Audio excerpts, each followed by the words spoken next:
Israel Prime Minister Benjamin Netanyahu is weighing his options, trying to decide how to respond to Iran's historic attack over the weekend.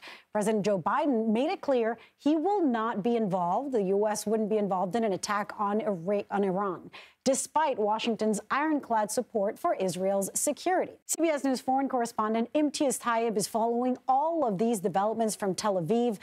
Imtiaz, there has been international pressure, but Israel says it will soon still respond to Iran's attack.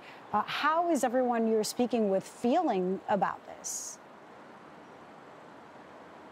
Yeah, hey, Lilia, it's extraordinary. You have the world united almost saying that Israel should not retaliate to that strike from Iran, in which 300 Iranian drones, missiles, both cruise and ballistic, were targeted at Israel, 99% of which were taken down by Israel's missile defense systems, and of course in support, or rather support from countries like Jordan, the U.S. and the U.K.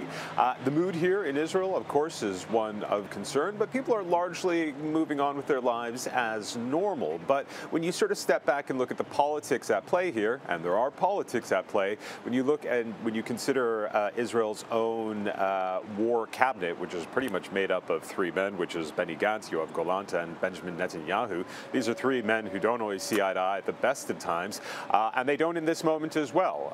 Netanyahu has not made a decision, from what we understand. Some of his counterparts pushing for a strike imminently, but what I can tell you is that it does appear that they have agreed that not only will they target Iran, that it will be, quote, limited in scope and likely take place inside Iran, as opposed to targeting any of Iran's proxies around the region. Lilia. Imtiaz, it's important to not let this, possible crisis, if there is an escalation, distract us from what is happening in Gaza. Yesterday, we saw protests across the United States, people calling on what aid groups have called an increasing famine, and of course, the killing of more than 30,000 people there. What is the latest on the potential attack into Rafah?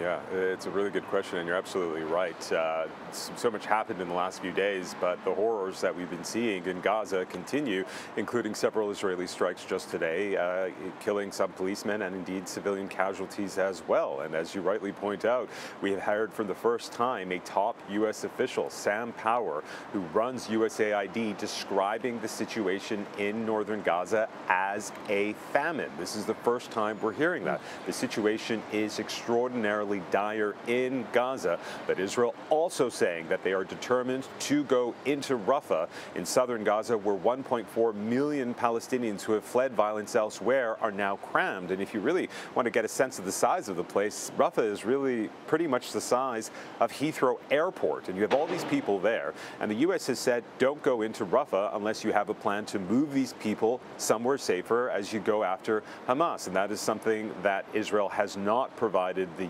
U.S., but are saying that they are determined to go in. Very quickly, I should note that Israel's incursion, invasion, whatever you want to call it, of Rafah was likely or poised to happen relatively soon. That, of course, changed following the Iranian strikes.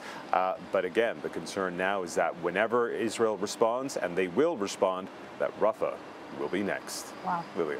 Imtiaz Tyab, thank you for your excellent reporting always.